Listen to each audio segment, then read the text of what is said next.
Ito naman guys, ito yung super positive na energy mga kapiksi, kasi for some of you, no, may mga bagong kontrata, mga bagong proyekto, mga bagong offer na magiging dahilan para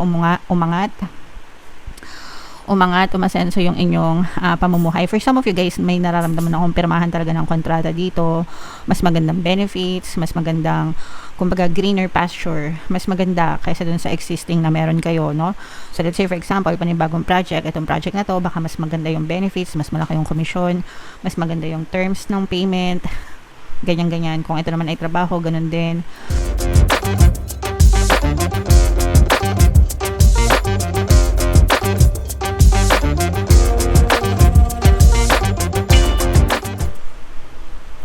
Hello guys, hello Aries, welcome back to Pinay Pixie Tarot. Ang pamagat ng episode natin for tonight is monthly horoscope para ngayong August para sa Aries, Sun, Moon, Rising Sign, and Venus. Unahin natin tong deck na to guys. By the way, sa dulo ng video guys, magkakaroon tayo ng yes or no pick a card reading. Ito yung deck na gagamitin natin. Sorry guys. Ito yung deck na gagamitin natin guys.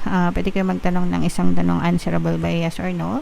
Tapos titingnan natin yung sagot ng tarot sa inyo. So sa dulo ng video yan guys. Kaya make sure na panoorin nyo yung video hanggang sa dulo. So unahin natin to. Guys, tingnan natin yung mga angel messages para sa inyo. It's up to you mga kapiksi.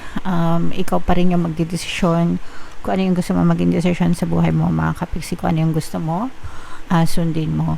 Now, wala namang masama guys na magtanong tayo, mag-ask ng recommendation or suggestions, no, from other people. Syempre, makakatulong din yan sa atin para makita yung perspective na nakikita nila na hindi natin nakikita. So, it will also help us decide, no. Pero, again, at the end of the day, sa'yo pa rin nakasalalay yung mga decision mo. So, always follow your intuition mga kapiksi. Kung makikita mo yung kamay niya, close up natin. Kita nyo ba guys? Ayan. So, yung kamay niya nakahawak sa dibdib niya, no? So, ibig sabihin nito guys, makinig kayo sa intuition nyo, follow your intuition, magdasal kayo, and then follow your intuition kapag kailangan nyo mag-decide. Kasi yung intuition natin guys, ginagabayan yan, no, ng ating mga spirit guides mga kapiksi. And definitely malaking tulong yan para magabayan tayo sa mga decision natin. Okay?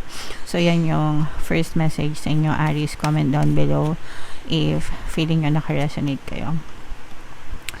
In the near future, so ito yung timeline mga kapiksi, no? So pag sinabing in the near future, sa nalalapit, no, nalalapit na future mga kapiksi. So this may be a timeline na everything is working in your favor, nagiging favorable sa inyo yung sitwasyon, yung mga minamanifest nyo, yung mga desires nyo, yung mga pinagdadasal nyo mga kapiksi. Maaari kayong makita ng movement or maaring maramdaman nyo, no, na sinasagot na yung mga dasal nyo and nagkakaroon na ng katuparan yung mga hinihiling nyo guys. Okay? So ito guys, pwede pa itong mas tumagal or mas mapadali, depende sa kung gaano kayo ka-focus, no, sa inyong mga intentions mga kapiksi. The more na nagfo-focus kayo guys, the more na mas nagmamanifest siya or mas mabilis siya mag-push out sa inyong physical reality mga kapiksi. Alright? So, importante yung focus guys. And another message, get more information. Bago kayo mag-decide mga kapiksi, no, saktong-sakto dito sa message. Bago kayo mag-decide, guys, make sure na alam nyo muna lahat ng mga impormasyon na kailangan nyo para magdesisyon. Para komportable kayo, timbangin nyo lahat, mga kapiksi, yung mga pros and cons ng mga bagay-bagay. Okay? Para hindi kayo maloko, hindi kayo ma-scam, and sabi ko nga, para maging favorable sa inyo lahat. Guys, okay? Huwag kayong magpadalos-dalos, take your time, especially kung ang pagdedesisyon nyo ay may kinalaman sa inyong buhay mga kapiksi. So yeah, comment down below Aries if feeling nyo naka-resonate kayo dyan. And okay, so shuffle natin tong deck, hanapin natin yung energy nyo guys.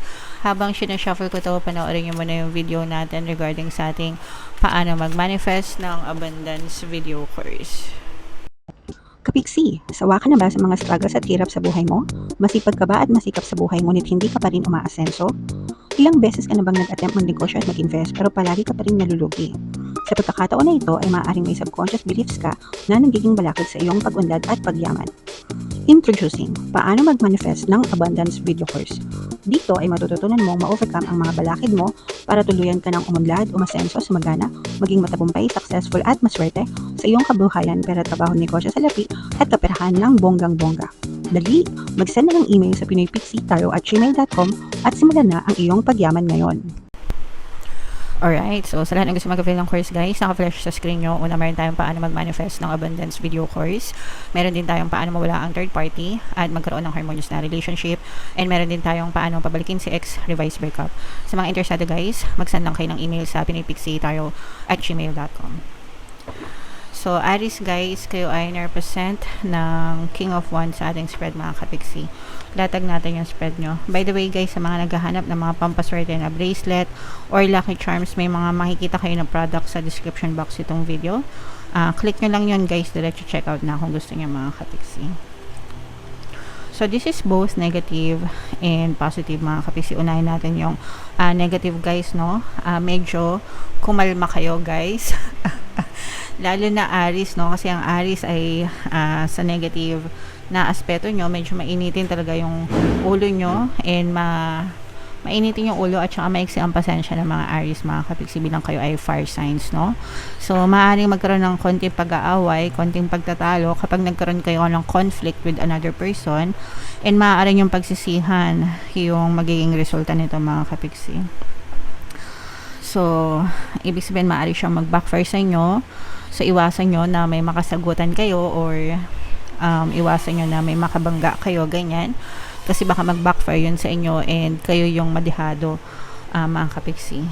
Kahit na nasa tama tayo, guys, or kahit na nasa tama kayo, kalma pa rin, no? Keep your composure, kumbaga. Kalmado pa rin.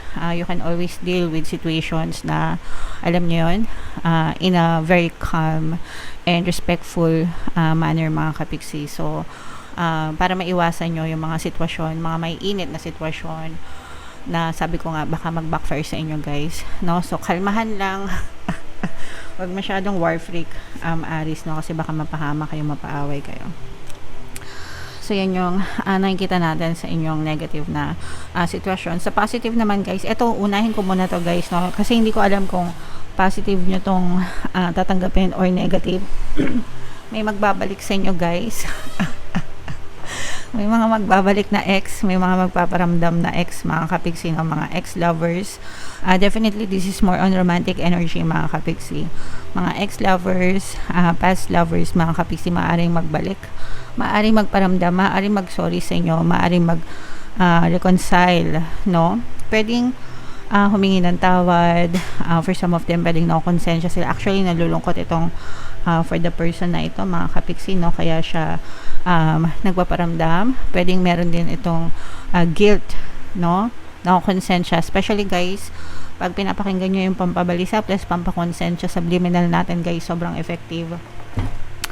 Kahit hindi nyo sila nakikita guys, kahit wala na kayong contact sa kanila, kahit nasa malayong lugar pa sila guys, no? Pag pinakinggan nyo yun, talagang hindi sila makakatulog at makakonsensya ng bonggang-bongga. So, yeah, maaari sila mag-sorry sa inyo dahil sa sobrang konsensya nila, and maaari din silang magbalik, no? Depende na lang sa inyo guys kung gusto nyo pabalikin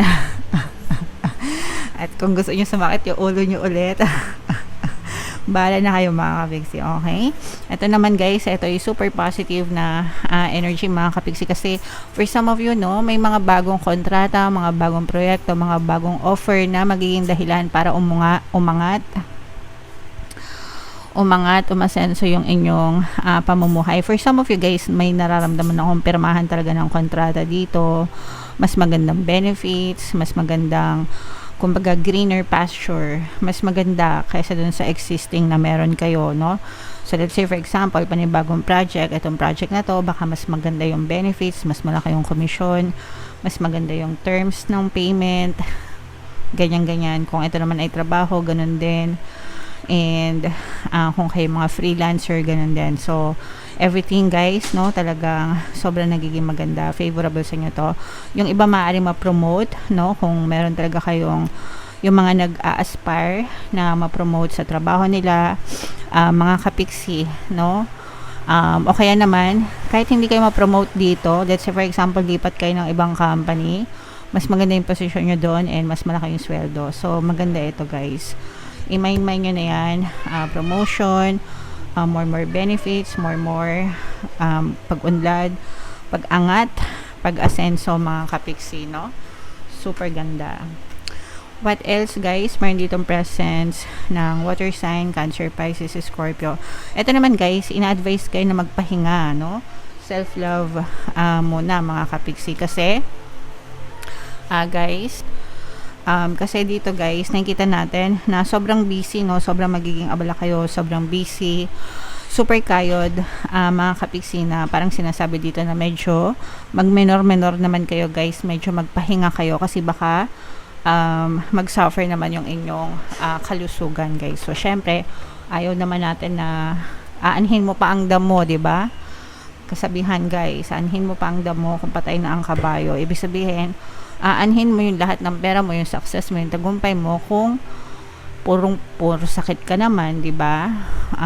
So make sure na magpahinga din para maka-recover din kayo and maka-recharge kayo, okay? So yeah. So comment down below guys, ito yung mga magaganda dito guys, no, yung mga pag-unlad, pag-angat ng buhay, itong reconciliation, hindi ko alam kung matutuwa kayo dyan. Pero i-mind nyo na lahat ng magaganda guys sa comment section and comment down below if naka-resonate kayo. So ito yung ating yes or no pick a card reading, huminga ng malalim guys. Tapos itanong sa isip kung ano yung tanong nyo for August, yes or no, and then pili ng isang card.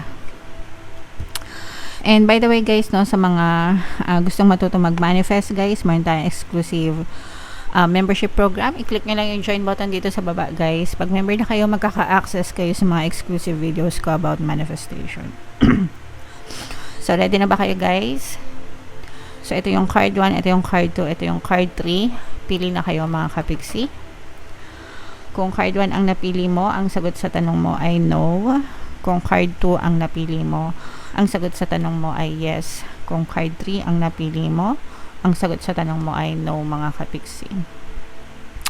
Alright, so comment down below Aries if feeling nyo naka-resonate kayo dyan. For more tarot readings, ito yung playlist nyo. Ito naman yung ating success stories ng paano mag-manifest ng abundance video course. Thank you for liking, sharing, and subscribing. Click here to subscribe guys. I love you. Have a nice day. Bye-bye.